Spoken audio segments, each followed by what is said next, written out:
Sabi ng Panginoon, di ba, sa Gawa 16:31, sumampalataya ka sa Panginoon sa buong sambahayan mo maliligtas. Kaya pinananigan ko ng mga mahal ko sa buhay ay makakakilala sa Panginoon. Ako, Welcome to my channel.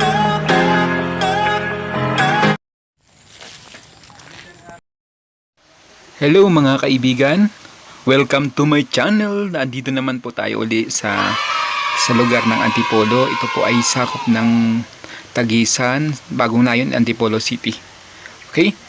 Nakikita nyo naman po ang aking nilalakaran po. Maputik, rough road.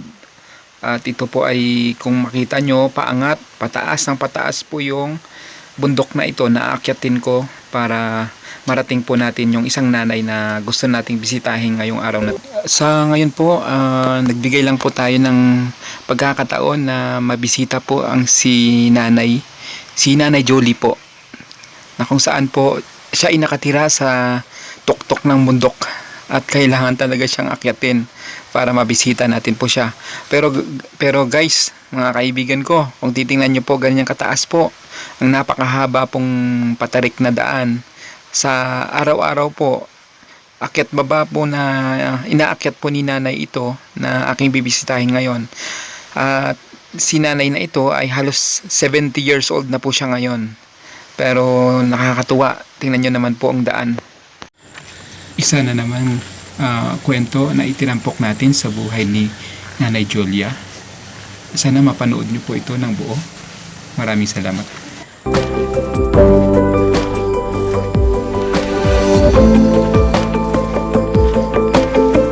Sobrang nakakahingal po talaga itong akyatin na ito.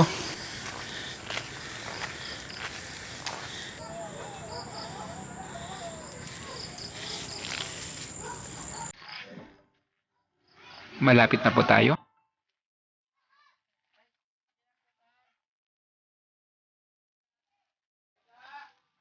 Putik-putik na daan at madulas. Tao po. Wow, bago ang inyong pintuan. Pwede na pong pumasok. Sa ngayon po, ang pagkakaalam ko, ito yung kanyang pinagkikitaan at wala na pong iba. Okay, pinapasok na po tayo. Kung mapansin nyo po ito, itong mga liquid na ito ay mga dishwashing, fabric, liquid, at mga pit shampoo. Okay, dito na po tayo sa loob ng bahay ni Nanay Julia. At kung mapansin nyo po itong nasa pinto na ito na napakagandang krotina po. Ito po yung mga sinasabing recyclable plastic po, yung balat po ng mga chicheria. Napakaganda po nito. At ito na po si nanay. Kung mapapansin nyo po, ito po yung kanyang mga ginagawa. Yung kanyang pinagkaabalahan. Yung mga ginupit-gupit na kaabalahan. Sa totoo nga lang po, maraming natutokso dito at gustong manghingi pa ng mga tanim ni nanay. Dahil daanan po ito ng mga tao. Kung mapansin nyo rin pong pinto na ito, galing din daw po ito sa bundok yung mga kawayan na ito na hinakot po nila. Sayang nga lang, hindi ko naabutan. Ito naman yung mga kagamitan niya bilang pagkakarpentero po sa kanyang bahay. Kasama na yung mga lock ng pinto. Pakinggan natin ang kwento ni Nanay Julia. magandang hapon sa inyo. Ako po ay nagpapasalamat sa Panginoong Hesus dahil mula nang maging single parent ako, hindi ako pinabayaan ng Panginoon. Kahit ano na lang na trabaho, pinasok ko, naglabada, nagtinda, kung ano-anong ginagawa para kumita lang. Pero sa biyaya ng Panginoon, hindi ako pinagkulang ng Panginoong Hesus. Lalo na nung dumating ang lockdown, sabihin ng Diyos, maraming tao ang ginamit. Kaya hindi ako pinagkulang ng Panginoon. Hindi hinayaan ng Diyos na malipasan ako ng gutom. Kaya nagpapasalamat talaga ako sa Panginoon. Kung ano-ano na lang ang naisip ko na paraan para makaligtas at makaraos, makasalba sa panahon na kahirapan.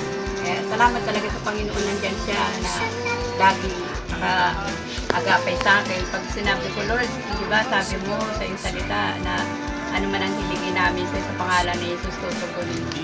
Ako yung pinanghawakan ko, yung kaya salamat talaga sa Panginoon din ako pinanghawakan. Ilan taon na po kayo ngayon?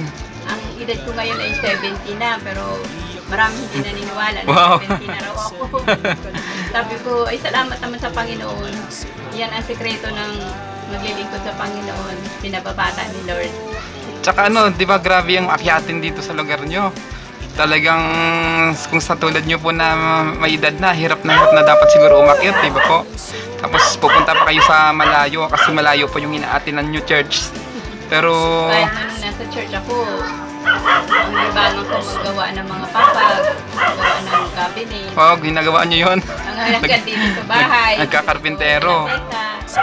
gawa ng, kung ano lang, gawa ng higaan ko, akong gumawa ng higaan ko na yan. Ito. Paano po Kaya yun? salamat talaga sa Panginoon, kalakasan. Sabi ko, Lord, sa maghapong ito, bigyan niyo po ng kalakasan at bigyan mo ng karunungan at kagalakan na tapos sa lahat ng gagawin. Pero ano po, ngayon nagtutuloy-tuloy pa din po kayo di ba, mag-serve kay Lord. Naglilingkod pa rin.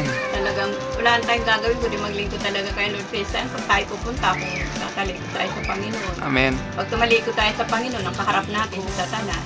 Amen. Kaya hindi tayo pwede tumalikod sa Panginoon. Patuloy tayo kahit anong mga pagsubok na dumating, malalampasan naman natin. Kaya salamat talaga sa Panginoon. Ano po ang gusto niyo pong may parating din po sa mga makakapakinig sa inyo sa video na to para naman po nakaka-touch naman po inyong mga patutuo. Mayroon po ba kayong i-share para naman po magbigay ito ng magandang Tiwala lang tayo sa Panginoon kasi sa Kanya naman nabumula ang lahat Ang Amen. kalakasan natin, ang desire na maglingkod sa Kanya, nanggagaling yan sa Kanya. Kaya magpatuloy lang tayo sa paglilingkod sa Panginoon. Wala na tayo ibang gagawin dahil nakikita na natin ang panahon na paiba na. Malayong-malayo na kasi sa dati ang panahon. Amen. Ibang iba na ngayon.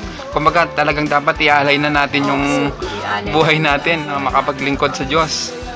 Kumbaga hindi rin naman sa pera na talaga ngayon Lalo na maraming Mag-ano ka ngayon, maghangad ka ng kayamanan. Wala, hindi mo naman mapapakinabangan. Kahit nagawin mo ang gabi-araw, pagkatrabaho, walang mangyayari. Magkakasakit ka lang, maubos din ang pera mo. kaya talagang mas mahalaga talaga kay Lord na makapaglingkod at magawa mo yung kanyang kalooban. Okay. Yun talagang pinaka-the best na gagawin ng isang mananampalataya. Sana naman yung mga hindi pa mananampalataya, magising na sa katotohanan na ang Diyos natin ay buhay, hindi siya patay. Amen. Totoo po yun. Kaya sabi nga, yung pananampalataya talaga natin, yung magtiwala tayo sa bawat salita ng Diyos na ating paniniwalaan. Salamat po dahil kahit na magagabi na ako na nandito, talagang gusto ko rin talaga makarating po dito sa inyo para mabisita po kayo. Maraming salamat po. Pagpalain po kayo ng Panginoon. At ngayon po, dadako na naman po kayo sa sa church para Meron kami suwat ngayon. okay. Maraming salamat po. Sister Jolie, maraming salamat po. Pagpalain po kayo ng Panginoon. Amen. Amen. Salamat.